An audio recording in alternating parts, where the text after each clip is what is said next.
everyone. We're now on episode 4. We're wearing the same clothes as the past 2 episodes. But we don't care because once again, it's only been, 40 minutes of our lives in one night? So probably. We've got another interview. This is more famous guy on the Syracuse University campus. Always great for a morning email. It was in the dome, which was cool. We were on the turf at 8 a.m. So it was bright and early on a Tuesday, and I like to sleep in on my Tuesdays, but I was there. But once again, I'm going to ask Ryan, where were you that Tuesday morning? Sleeping. Cameron? The same. In my South Campus bed. Slumbering in my Watson bed. I was up at 6 a.m. I remember this morning. It was probably the most cozy I had been all semester.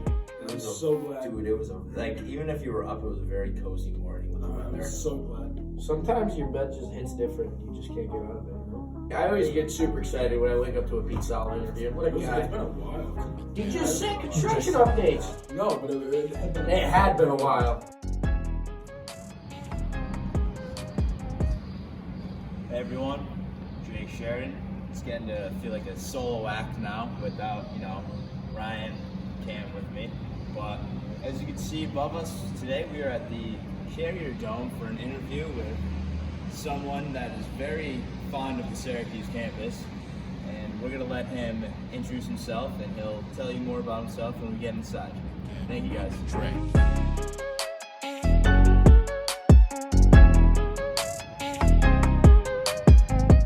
We are here for our second ever Call Motto interview, and I'm going to let Pete introduce himself and tell us a little about his job description.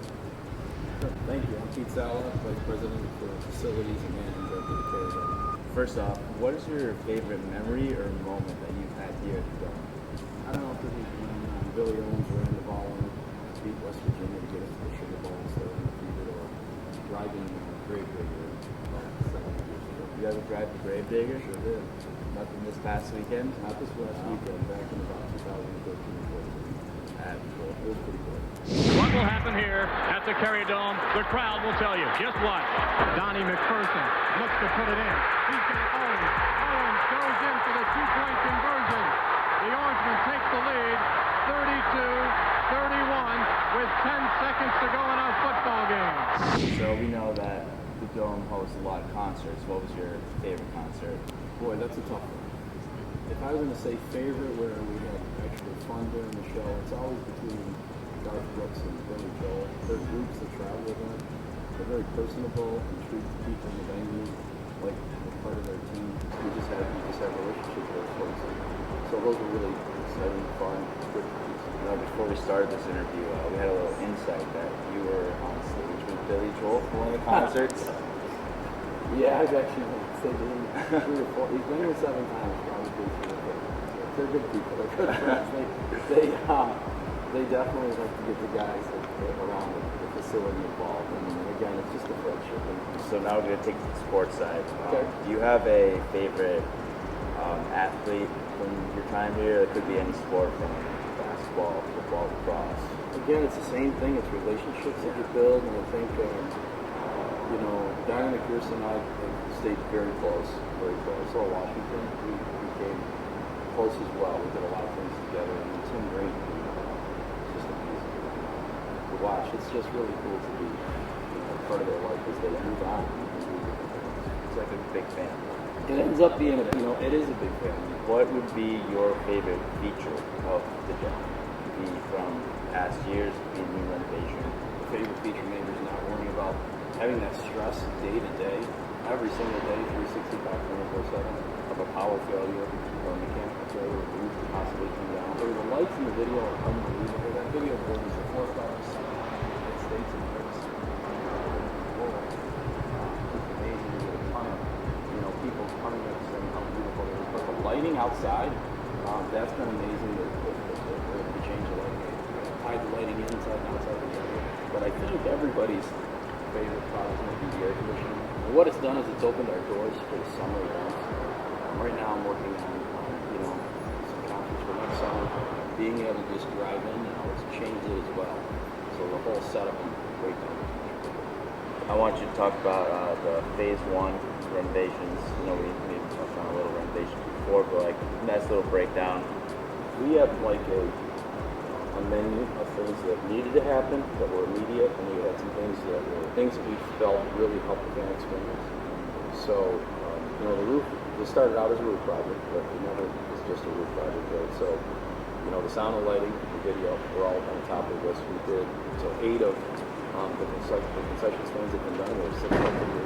We completely changed the way our model around the entire facility with cashless, how you approach those concession stands and how you approach different little areas in the hallways to help with traffic. A lot of ADA upgrades here where the people may or may not see. Huge bathrooms were built on the east end of the building. A very large locker room renovation with many ADA upgrades for basketball players who can't go up stairs or people go around the floor to help them get in and out of that. So, between that and the air conditioning piece, it was huge, right? So the things that we did, and we talk about those all the time. I think, we're having our conversations right now about seating. That was something that we put out there. We have a plan. We've been working with a seating vendor. We had brought the seating vendor in here. I think I brought them in 3 years ago. Set up the seats, actually installed a bunch of seats in the building in different areas to see how, what seat type we wanted. That's kind of where we're at. I know they talked a little bit about a building between the 2 facilities, actually connecting the 2, but that was always on the list of things that we want. And we'll start on a digital upgrade this summer. Students have shown up in great numbers. We're so happy with the student numbers. I'm so happy that about 6 or 7 years ago, moved the band and moved the students around a little bit. Sold some seats over here. So we're going back this year from the old model where the band will sit in a bigger section because they've gotten bigger and fill that area there, and the students are going to go all the way back over to 102 again for football, which we are so happy about. And they're going to get those 2 big sections up top, which we're so happy about. That's because back in the day, that maybe the ticket sales weren't as brisk as they've been lately for football. It's been great. The students have really, really stepped up their game. It's such a different atmosphere with the students. All right, thanks guys.